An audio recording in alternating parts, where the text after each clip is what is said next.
एक बार की बात है, राजा अकबर व बीरबल दरबार में बैठे कुछ अहम मामलों पर चर्चा कर रहे थे। तभी बीरबल ने अकबर से कहा, मुझे लगता है कि ज्यादातर पुरुष जोरू के गुलाम होते हैं और अपनी पत्नियों से डर कर रहते हैं। बीरबल की यह बात राजा को बिल्कुल भी पसंद न आई। उन्होंने इस बात का विरोध किया। इस पर बीरबल भी अपनी बात मनवाने पर अड़ गए। उन्होंने राजा से कहा कि वे अपनी बात को सिद्ध कर सकते हैं, मगर इसके लिए राजा को प्रजा के बीच एक आदेश जारी करवाना होगा। वह आदेश यह था कि जिस पुरुष के अपनी पत्नी से डरने की बात सामने आएगी, उसे दरबार में एक मुर्गी जमा करानी होगी। राजा बीरबल की इस बात पर तैयार हो गए। अगले ही दिन प्रजा के बीच आदेश कराया गया कि अगर यह बात सिद्ध हो जाती है कि कोई पुरुष अपनी पत्नी से डरता है, तो उसे दरबार में आकर बीरबल के पास एक मुर्गी जमा करवानी होगी। फिर क्या था, देखते ही देखते बीरबल के पास ढेरों मुर्गियां इकट्ठा हो गईं और सैकड़ों मुर्गियां महल के बगीचे में घूमने लगीं। अब बीरबल राजा के पास पहुंचे और बोले, महाराज, महल में इतनी मुर्गियां इकट्ठा हो गई हैं कि आप एक मुर्गी खाना खोल सकते हैं, इसलिए अब आप इस आदेश को वापस ले सकते हैं। मगर महाराज ने इस बात को गंभीरता से नहीं लिया और महल में मुर्गियों की संख्या धीरे धीरे और भी ज्यादा बढ़ने लगी। इतनी अधिक मुर्गियां महल में जमा हो जाने के बाद भी जब राजा अकबर बीरबल की बात से सहमत नहीं हुए, तो बीरबल ने अपनी बात सिद्ध करने के लिए एक नया उपाय निकाला। एक दिन बीरबल राजा के पास गए और बोले, महाराज, मैंने सुना है कि पड़ोस के राज्य में एक बहुत की खूबसूरत राजकुमारी रहती है।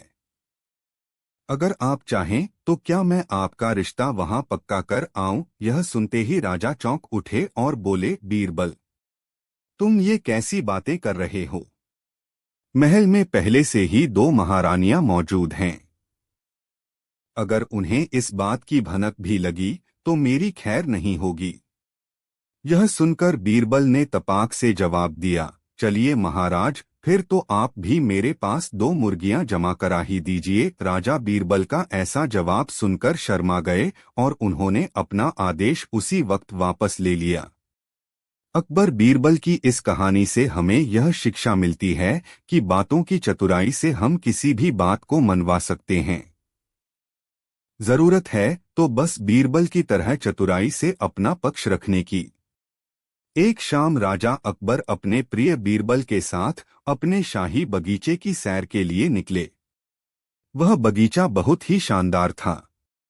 चारों ओर हरियाली ही हरियाली थी और फूलों की भीनी भीनी खुशबू वातावरण को और भी खूबसूरत बना रही थी।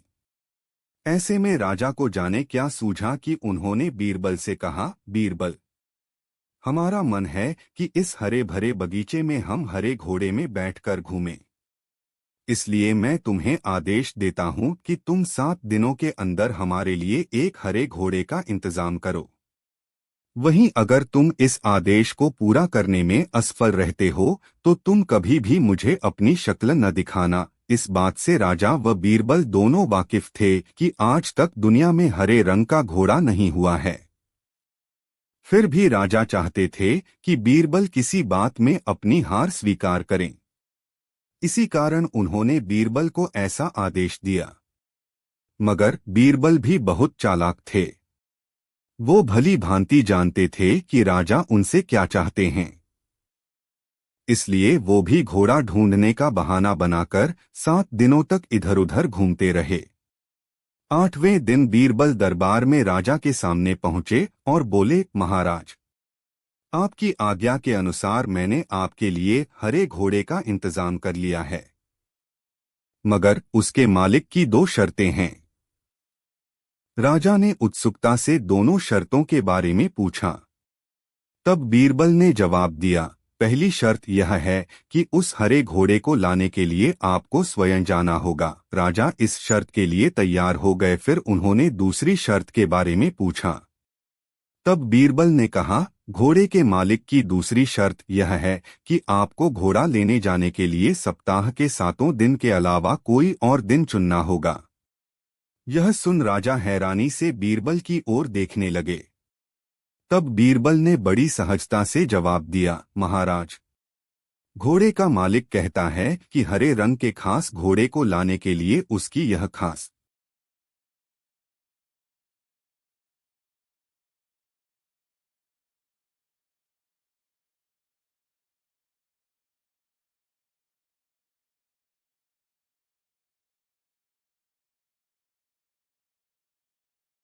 शर्तें तो माननी ही होंगी।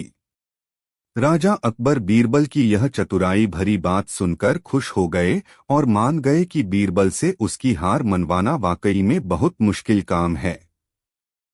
यह कहानी हमें यह सिखाती है कि सही सूझबूझ और समझदारी के साथ नामुमकिन लगने वाले काम को भी आसानी से किया जा सकता है। एक बार की बात है, बादशाह अकबर बिस्तर से ही अपने सेवकों को पानी लाने का आदेश दे रहे थे। उसी समय बादशाह के कमरे के पास से कूड़ा साफ करने वाला सेवक गुजर रहा था। उसने जब देखा कि अकबर को प्यास लगी है लेकिन उनके आसपास कोई सेवक नहीं है, तो वो खुद ही बादशाह के लिए पानी ले गया। उस कूड़ा उठाने वाले सेवक को पानी लिए अपने कमरे में खड़ा देखकर अकबर चौंक गए, लेकिन उन्हें प्यास बहुत लगी थी। ऐसे में बिना ज्यादा सोचे समझे अकबर ने उसका लाया हुआ गिलास पकड़ा और पानी पी लिया। उसी वक्त अकबर के कुछ खास कार्यकर्ता उनके कमरे में पहुंचे। उन्होंने कूड़ा उठाने वाले सेवक को वहां देखते ही उसे कमरे से तुरंत बाहर जाने के लिए कहा। फिर उन्होंने कुछ देर बादशाह से बात की और वो भी उनके कमरे से चले गए। तभी कुछ देर बाद बादशाह अकबर का पेट खराब होने लगा। जैसे जैसे दिन ढलता गया, उनकी तबीयत और बिगड़ गई। बादशाह की ऐसी हालत देखकर बड़े से बड़ा हकीम बुलवाया गया, लेकिन दवाई लेने के बाद भी उनकी तबीयत में कोई सुधार नजर नहीं आ रहा था। तभी राजवैद्य ने बादशाह को ज्योतिष बुलवाने का सुझाव देते हुए कहा, बादशाह, लगता है आप पर मनहूस इंसान का साया पड़ गया है। राजवैद्य की बात का मान रखते हुए अकबर ने ज्योतिष को बुलाने का आदेश दिया। तभी अकबर के मन में हुआ, किसी मनहूस की परछाई तो मुझ पर पड़ी नहीं, बस कूड़ा साफ करने वाले का लाया हुआ पानी मैंने पिया था। यह सोचते ही उन्होंने उस कचरा साफ करने वाले कर्मचारी को सजाए मौत सुना दी। बादशाह का आदेश मिलते ही सिपाहियों ने उस नौकर को जेल में डाल दिया। कुछ देर बाद बादशाह के इस आदेश के बारे में बीरबल को पता चला। वो तुरंत उस कर्मचारी के पास पहुंचे और कहा कि तुम चिंता मत करना, मैं किसी न किसी तरकीब से तुम्हें बचा ही लूंगा। इतना कहकर बीरबल तुरंत बादशाह अकबर के पास पहुंच गए। बीरबल ने बादशाह से पूछा, आपको क्या हुआ है? कैसे इतना बीमार पड़ गए? जवाब में अकबर बोले, बीरबल, एक मनहूस इंसान की छाया मुझ पर पड़ गई और मैं बीमार हो गया। बादशाह का जवाब सुनते ही बीरबल उन्हीं के सामने हंसने लगे। यह देखकर अकबर को बहुत खराब लगा। उन्होंने कहा, बीरबल, तुम मेरी बीमारी का मजाक उड़ा रहा हो। बीरबल ने कहा, नहीं नहीं बादशाह, मुझे तो बस इतना कहना है कि अगर मैं आपके सामने उस कूड़ा उठाने वाले कर्मचारी से भी बड़ा मनहूस इंसान ले आऊं तो क्या आप नौकर की सजा माफ कर दोगे? अकबर ने पूछा, उससे भी बड़ा मनहूस कोई हो सकता है क्या? चलो, तुम किसी बड़े मनहूस को ले आते हो तो मैं उस व्यक्ति को मुक्त कर दूंगा। तभी तपाक से बीरबल बोल पड़े कि महाराज, उससे बड़े मनहूस आप स्वयं ही हैं। उस मामूली नौकर ने तो बस आपकी प्यास बुझाने के लिए आपको पानी दिया, लेकिन आपको लग रहा है कि उसके कारण आपकी तबीयत खराब हो गई है।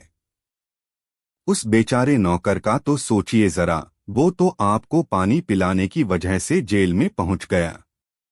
सुबह सुबह आपको देखने की वजह से उसका दिन तो छोड़िए, पूरा जीवन बर्बाद हो गया। अब कुछ देर में उसे मौत की सजा मिल जाएगी। अब आप ही बताइए, तबीयत खराब होना बड़ी मनहूसियत है या मौत की सजा मिलना? आगे बीरबल बोले, अब आप खुद को मौत की सजा मत देना, क्योंकि आप हम सभी के बादशाह हैं और हमें जान से भी ज्यादा प्यारे हैं। बीरबल की ऐसी बुद्धिमता वाली बातें सुनकर बीमार अकबर जोर से हंस पड़े। उन्होंने तुरंत ही सिपाहियों को कूड़ाकचरा उठाने वाले उस नौकर को जेल से रिहा करने का आदेश दिया। साथ ही साथ उसकी मौत की सजा भी माफ कर दी। किसी की भी बातों पर आकर फैसला नहीं लेना चाहिए और अंधविश्वासी तो बिल्कुल भी नहीं होना चाहिए। 29:03 दोपहर के 1:17 सुनील कुशवाहा 73181 आगे बीरबल बोले, अब आप खुद को मौत की सजा मत देना, क्योंकि आप हम सभी के बादशाह हैं और हमें जान से भी ज्यादा प्यारे हैं। बीरबल की ऐसी बुद्धिमता वाली बातें सुनकर बीमार अकबर जोर से हंस पड़े। उन्होंने तुरंत ही सिपाहियों को कूड़ाकचरा उठाने वाले उस नौकर को जेल से रिहा करने का आदेश दिया। साथ ही साथ उसकी मौत की सजा भी माफ कर दी। किसी की भी बातों पर आकर फैसला नहीं लेना चाहिए और अंधविश्वासी तो बिल्कुल भी नहीं होना चाहिए। बिल्ली और पेड़े की कहानी अकबर बीरबल की मशहूर कहानियों में से एक है। ये कहानी एक सीख देती है कि कैसे बुद्धिमानी के बदौलत किसी भी चुनौती को जीता जा सकता है। की घोषणा। एक बार की बात है, अकबर ने अपने राज्य में एक स्पर्धा की घोषणा करवाई। इस स्पर्धा में भाग लेने वाले प्रत्येक व्यक्ति को एक बिल्ली और एक गाय दी जाएगी, और जो भी मनुष्य सेहतमंद बिल्ली के साथ साथ सबसे ज्यादा गाय के दूध के पेड़े बनाकर लाएगा वह विजेता होगा। गाय के दूध पर पहला अधिकार बिल्ली का होगा। स्पर्धा के नियम।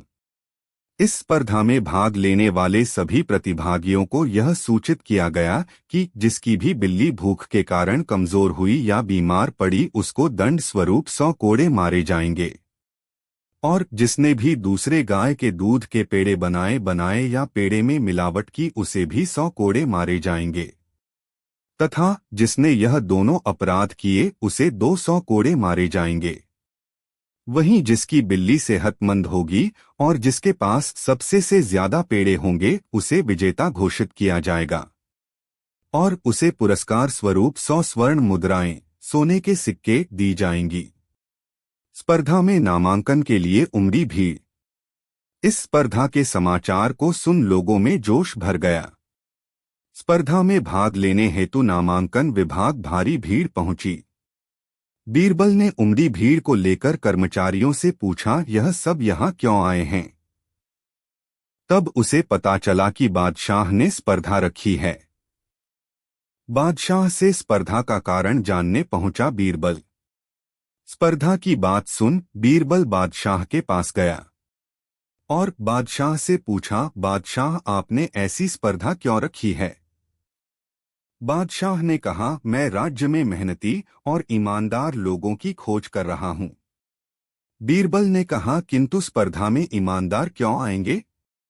यहां तो लोग 100 स्वर्ण मुद्राओं के लालच में मेहनती और चतुर लोग आएंगे।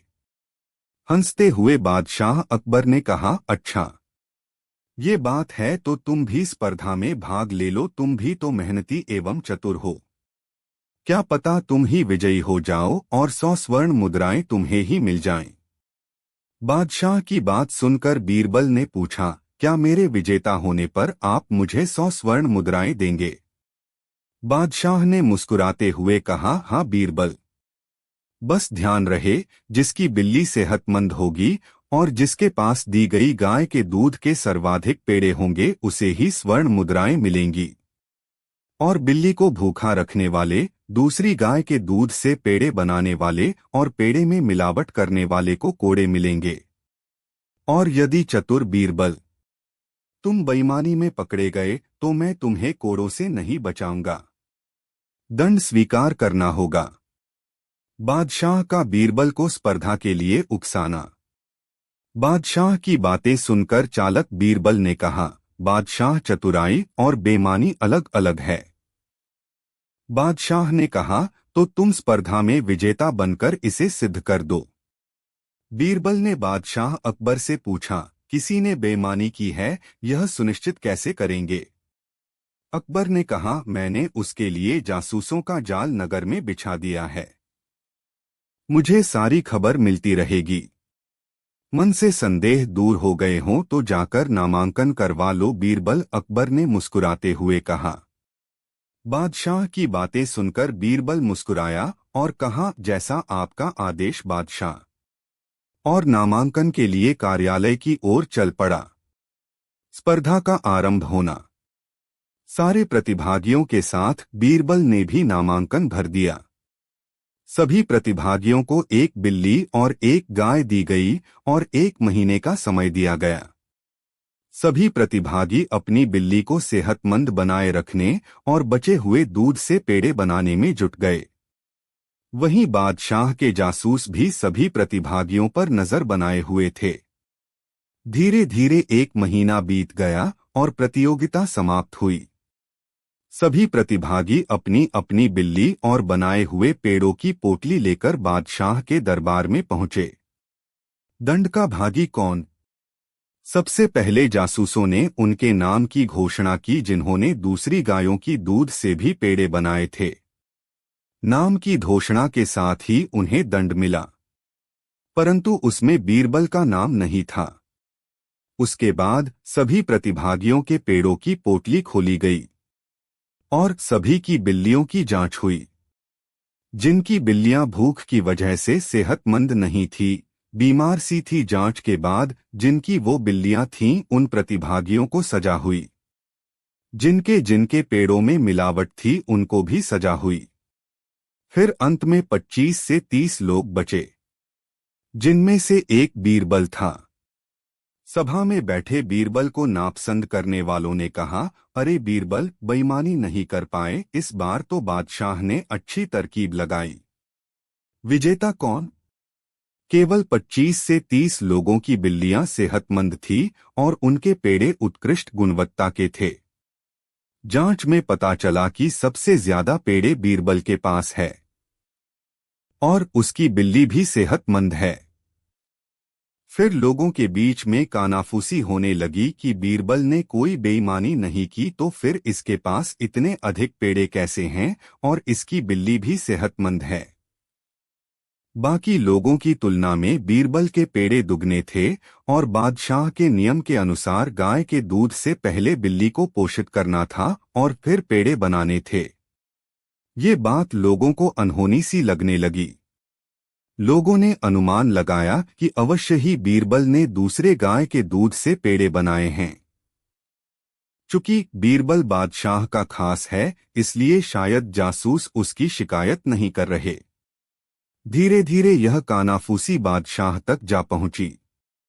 तो क्रोधित बादशाह ने कहा, बीरबल, नियम के अनुसार तो तुम ही विजेता हो, पर इन 100 सोने के सिक्कों पर तभी तुम्हारा अधिकार होगा यदि तुम सभा में सबको बता पाओ कि तुमने उतने ही दूध में बाकी लोगों से अधिक पेड़े कैसे बनाए। बीरबल की चतुराई। बीरबल ने कहा, जहां पनाह, मेरी बिल्ली तो दूध पीते ही नहीं है, इसलिए मैंने सारे दूध के पेड़े बना दिए। बादशाह ने गुस्से में बोले, ऐसा कैसे हो सकता है कि बिल्ली दूध ना पिए? यदि ऐसा है तो क्या मैं बिल्ली को दूध परोसने का आदेश दे दूं? यदि बिल्ली ने दूध पी लिया तो तुम्हें दंड स्वरूप 100 कोड़े मारे जाएंगे, झूठ बोलने के लिए। बीरबल ने कहा, मुझे मंजूर है बादशाह, परंतु यदि बिल्ली ने दूध नहीं पिया तो फिर क्या होगा? तो बादशाह ने कहा, बीरबल, फिर मैं तुम्हें विजेता घोषित कर 100 स्वर्ण मुद्राएं दूंगा। बीरबल ने कहा, मुझे मान्य है, आप बिल्ली को दूध परोसने का आदेश दें। यह कहकर बीरबल ने बिल्ली को आसान पे बिठा दिया और स्वयं दूर खड़ा हो गया। जब सेवक ने बिल्ली को दूध परोसा, बिल्ली उल्टे पांव भाग गई। तब बीरबल ने कहा, जहांपना, मैंने कहा था ना, मेरी बिल्ली दूध नहीं पीती। अकबर ने पूछा, बीरबल, फिर तुम्हारी बिल्ली सेहतमंद कैसे है? मैंने उसे चावल दाल खिलाकर सेहतमंद बनाया है हुजूर, और गाय के दूध के पेड़े बना दिए, इसलिए मेरी बिल्ली भी सेहतमंद भी है और मेरे पास सबसे अधिक पेड़े भी हैं। तो इस हिसाब से मैं विजेता हुआ। सभी दरबारी इस बात से सहमत हुए और बादशाह ने बीरबल को विजेता घोषित कर दिया। बिल्ली दूध देखकर भाग क्यों गई? बीरबल घूमता हुआ मित्रों के बीच पहुंचा। मित्रों ने बीरबल से पूछा, बीरबल, एक बात समझ नहीं आ रही, तुम्हारी बिल्ली दूध क्यों नहीं पीती? वह तो बिल्ली की प्रवृत्ति है। बीरबल ने उत्तर दिया, मेरे पास चीनीमिट्टी का ही एक बर्तन था जिसमें मैं बिल्ली को दूध पिला सकता था। पहले ही दिन जब मैंने अपनी बिल्ली को दूध उबालकर परोसा, वह पहली घूंट के साथ ही भाग गई। फिर मैंने बहुत प्रयत्न किए पर उसने कभी दूध नहीं पिया। मित्रों ने बीरबल की बात सुनकर कहा, संभवतः उसका मुंह जल गया होगा और फिर मुंह जलने के डर से बिल्ली ने दोबारा कभी दूध